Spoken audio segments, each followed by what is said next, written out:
Hai, kami dari kelompok KKM PKM jurusan Ilmu Ekonomi dan Studi Pembangunan Desa Sungai Pangkalan 2, Kabupaten Bengkayang, tahun 2020. Saya Sultan Antara Sakti Mode Siregar, Prodi Ekonomi Pembangunan.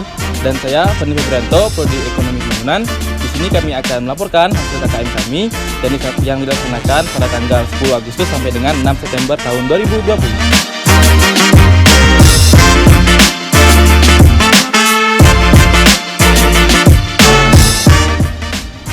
Kami memilih Desa Sungai Pangkalan 2 sebagai tempat PKM kami karena merupakan kampung halaman saya sendiri, kemudian potensial secara sumber daya alam, baik darat maupun laut. Lalu dikarenakan kondisi geografis yang jauh daripada pusat kabupaten tetapi sangat dekat dengan jalur utama perekonomian Kalbar, yaitu Pantai Utara, yang menghubungkan antar kabupaten di Kalimantan Barat.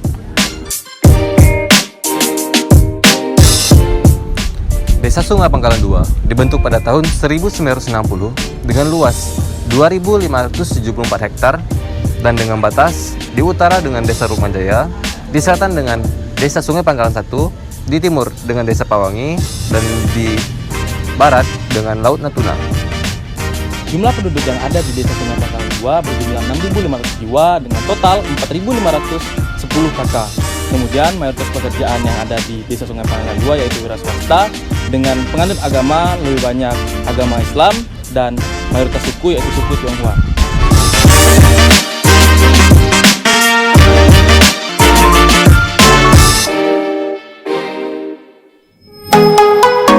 Kali ini kami akan sedikit menjelaskan kegiatan-kegiatan yang kami lakukan selama KKM PKM jurusan Ilmu Ekonomi dan Studi Pembangunan di Desa Sungai Pangkalan 2.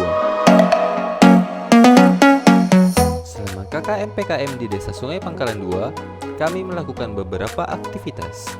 Aktivitas kami dimulai dari Anjang Sana ke kantor Desa Sungai Pangkalan 2. Di sana, kami berkenalan dengan seluruh aparatur desa dan berbincang bersama Bapak Sekretaris Desa mengenai gambaran Desa Sungai Pangkalan 2. Dimulai dari aktivitas perekonomian, kualitas infrastruktur, kondisi sosial budaya, suku, agama, dan potensi yang dimiliki Desa Sungai Pangkalan 2. Kami juga diminta membantu pihak desa untuk mengisi data kartu keluarga Desa Sungai Pangkalan 2 di website Kementerian Dalam Negeri, yaitu prodeskel.go.id.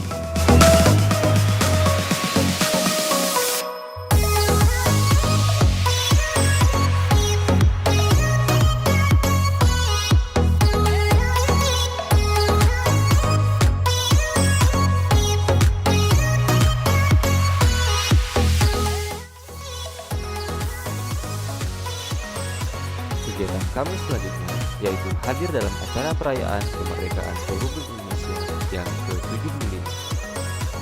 Kegiatan tersebut berupa perlombaan yang ditujukan untuk anak-anak dan orang dewasa yang dilaksanakan di salah satu dusun yang ada di Desa Sungai Pangkalan 2, yaitu Dusun Pangkalan Darat. Kegiatan tersebut dilaksanakan sejak tanggal 12 Agustus hingga 18 Agustus 2020. Perlombaan terbagi dalam dua waktu, yaitu perlombaan di siang hari dan perlombaan di malam hari. Lomba di siang hari berupa lomba memasukkan paku ke dalam botol, balap karung, bola dangdut, tarik tambang, dan yang terakhir yaitu lomba panjat pinang yang dikhususkan bagi pemuda yang ada di dusun Pangkalan Darat. Dilanjutkan pada malam hari yaitu terdapat lomba azan, sholat, membaca surah-surah pendek yang ditujukan untuk anak kecil, dan lomba karaoke bagi para orang tua yang akan mengikuti perlombaan.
Kami juga mengikuti kegiatan Posyandu yang diadakan 1 bulan sekali di Desa Sungai Pangkalan 2.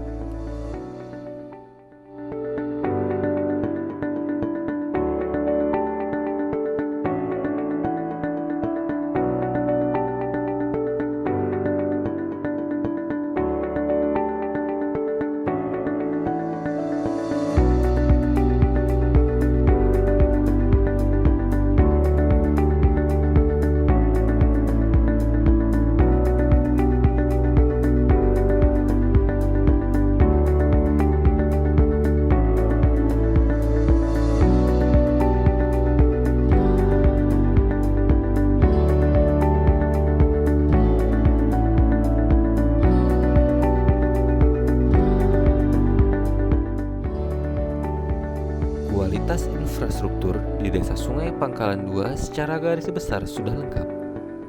Kondisi jalan sudah cukup baik, akan tetapi terdapat beberapa ruas jalan di Desa Sungai Pangkalan 2 yang dalam kondisi buruk. Kondisi jalan tersebut belum diperbaiki sehingga menyulitkan aksesibilitas masyarakat baik dari sisi penjualan hasil alam dan perpindahan orang.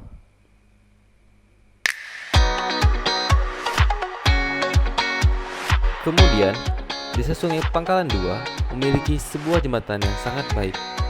Jembatan tersebut digunakan untuk menghubungkan Dusun Pangkalan Makmur dan Dusun Pangkalan Darat, dan juga menghubungkan Desa Sungai Pangkalan 2 dengan Desa Pawangi di Kecamatan Capkala. Satu hal yang harus menjadi perhatian pemerintah yaitu masih banyak tempat yang belum terjangkau jaringan internet di Desa Sungai Pangkalan 2. Hal ini kami rasakan langsung sehingga membuat rasa yang sedikit tidak nyaman dalam mencari jaringan internet. Karena pada zaman yang begitu modern seperti saat ini, ditambah dengan kondisi pandemi yang mengharuskan siswa untuk belajar di rumah, seharusnya lokasi-lokasi seperti Desa Sungai Pangkalan 2 sudah bisa untuk mengakses jaringan internet di seluruh wilayah desa. Desa Sungai Pangkalan 2 memiliki pemuda-pemudi ataupun masyarakat yang cukup aktif dalam kegiatan berorganisasi. Hal ini dapat dilihat dari adanya organisasi yang mereka namai dengan HIMPAD, yaitu Himpunan Pemuda-Pemudi Pangkalan Darat. HIMPAD sendiri terdiri dari pemuda-pemudi Dusun Pangkalan Darat yang merupakan salah satu dusun yang ada di Desa Sungai Pangkalan 2. HIMPAD sudah berdiri sejak tahun 2004 hingga sekarang dan sering mengadakan kegiatan yang ditujukan untuk masyarakat, seperti rutin mengadakan agenda perayaan 17-an. Selain HIMPAD, masih ada organisasi lain yang beranggotakan ibu-ibu desa Sungai Pangkalan 2, khususnya Dusun Pangkalan Darat. Organisasi tersebut memiliki sebuah lahan yang digunakan untuk bercocok tanam sayur-mayur seperti seledri, cabai, tomat, terong, sawi, yang nantinya akan dijual kepada masyarakat yang ada di sekitar desa tersebut. Desa Sungai Pangkalan 2 memiliki beberapa potensi sumber daya yang menurut kami masih bisa dikembangkan menjadi lebih baik lagi, terutama dari segi ekonomi. Adapun beberapa potensi tersebut, yang pertama ialah kelapa, pabrik cabai Kaisar, dan madu kelulut Ibnu Trigona. Secara geografis, Desa Sungai Pangkalan 2 jika dilihat memang dikelilingi oleh banyak sekali perkebunan kelapa. Hal ini tentu saja akan berdampak pada hasil panen kelapa yang dilakukan. Hasil kelapa di Desa Sungai Pangkalan 2 dari hasil wawancara kami dengan 2 pengepul di sana dapat dikatakan cukup besar. Dalam satu hari, 2 pengepul tersebut bisa mendapatkan sekitar 30-35 ton kelapa dari masyarakat Desa Sungai Pangkalan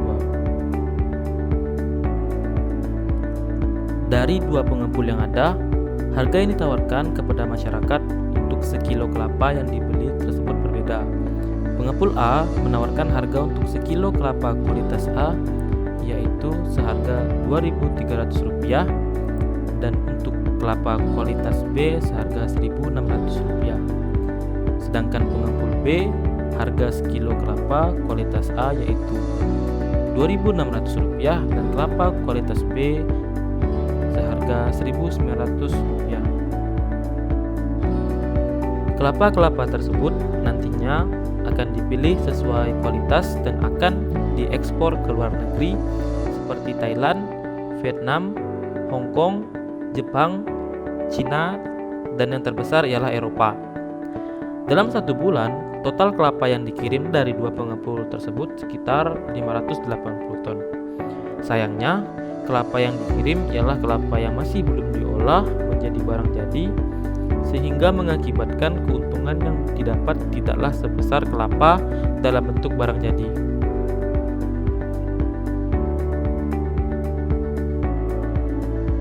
Untuk kelapa kualitas B, kopra, dan untuk kelapa yang tidak layak ekspor akan dikirim ke daerah Singkawang dan Setabuk Besar untuk diolah menjadi minyak dan santan kelapa.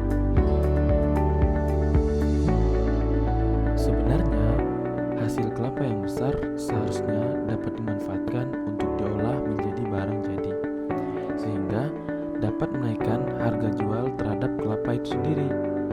Kelapa merupakan tanaman yang bisa diolah menjadi beragam hasil olahan.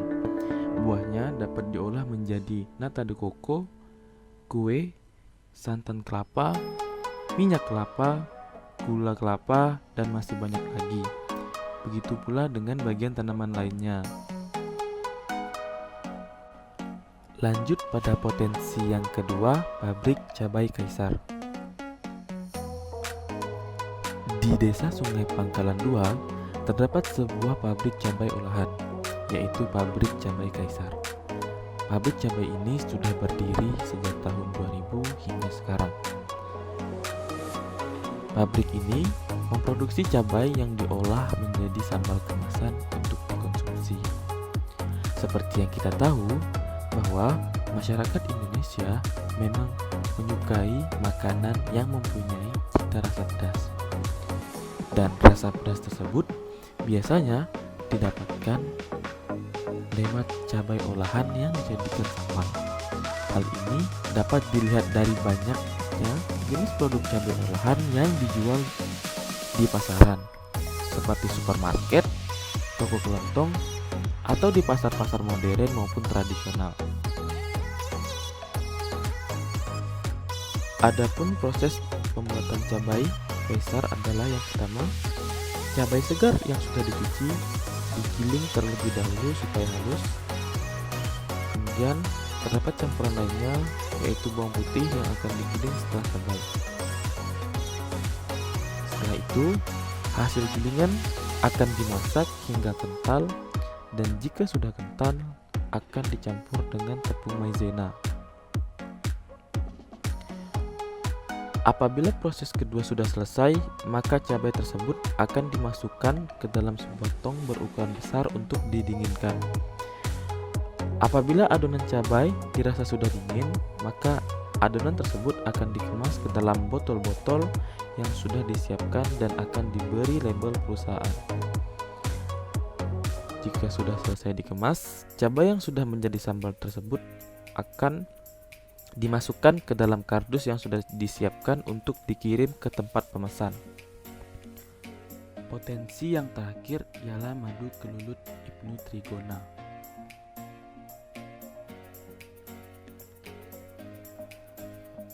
Usaha madu kelulut Ibnu Trigona dimulai sejak tahun 2014. Usaha ini uniknya dimiliki oleh seorang pemuda yang bernama Ibnu Safraniansyah. Ibnu sendiri memulai usaha madu ini awalnya dikarenakan melihat beberapa sarang lebah kelulut di sekitar area rumahnya, sehingga membuat ia tertarik dan ingin mempelajari bagaimana cara membudidayakan lebah tersebut. Setelah ia mengetahui cara membudidayakan lebah tersebut dengan modal yang ia punya, ia mencoba untuk memulai usaha madu kelulut. Dimulai dari pembuatan sarang untuk lebah kelulut yang berjumlah 20 sarang dan ditempatkan di belakang rumahnya. Setelah dirasa cukup berhasil, Ibnu mulai memperbanyak jumlah sarang Hingga saat ini, sarang yang ia miliki sebanyak 300 sarang yang terletak di 3 lokasi yang berbeda. Lebah kelulut yang ia budidaya merupakan jenis lebah Trigona itama. Madu kelulut Ibnu sudah memiliki sertifikat halal dari MUI atau Majelis Ulama Indonesia sejak tahun 2019. Dengan demikian, madu kelulut Ibnu aman untuk dikonsumsi. Bahkan, Gubernur Provinsi Kalimantan Barat, Bapak Sutarmiji, pernah berkunjung ke peternakan lebah miliknya untuk melihat langsung bagaimana Ibnu membudidayakan lebah kelulut miliknya. Saat KKM-PKM, kami diberi kesempatan untuk melihat langsung ke tempat peternakan lebah Ibnu Trigona yang ada di Dusun Pangkalan Darat. Di tempat yang kami kunjungi, terdapat sekitar 20-30 sarang lebah kelulut yang masih aktif untuk membuat madu.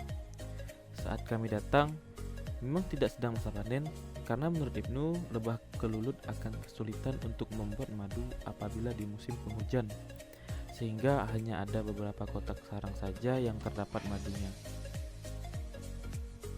Hingga saat ini, hasil panen madu kelulut Ibnu Trigona sudah lumayan besar, yaitu dalam waktu 4-5 minggu. Dari jumlah 300 sarang, Ibnu bisa mendapatkan total 30 kg atau sekitar 27 liter madu kelulut. Madu kelulut tersebut dijual dalam bentuk kemasan 250 ml, 500 ml hingga 1000 ml. Untuk ukuran 250 ml, harga yang ia tawarkan senilai Rp70.000. Sedangkan untuk yang 500 ml seharga Rp130.000 dan 1000 ml seharga Rp240.000. Madu kelulut Ibnu Trigona sudah dipasarkan di seluruh daerah Kalimantan Barat, kemudian Lampung, Jakarta, Surabaya, Medan, dan yang paling jauh hingga ke Manado. Usaha madu ini begitu menjanjikan. Selain karena minat masyarakat terhadap madu sangat tinggi, sulitnya mencari madu asli membuat masyarakat rela membeli dengan harga yang lumayan mahal. Maka dari itu, usaha madu Ibnu bisa lebih berkembang jika pemasaran yang dilakukan lebih gencar lagi. Selain itu, masyarakat lain seharusnya bisa belajar dari saudara Ibnu bahwa sumber daya apapun yang ada di sekitar kita, jika kita mampu mengolahnya dengan baik, hal tersebut bisa sangat menjanjikan, terutama dalam hal perekonomian. Sekian video KKM-PKM kami di Desa Sungai Pangkalan 2. Semoga apa yang kami tampilkan dapat bermanfaat bagi seluruh pihak yang menonton. Akhir kata, kurang lebihnya kami mohon maaf. Terima kasih kami ucapkan kepada seluruh elemen masyarakat yang ada di Desa Sungai Pangkalan 2. Semoga di lain waktu kita dapat berjumpa kembali. Sekian. Assalamualaikum warahmatullahi wabarakatuh. Thank you.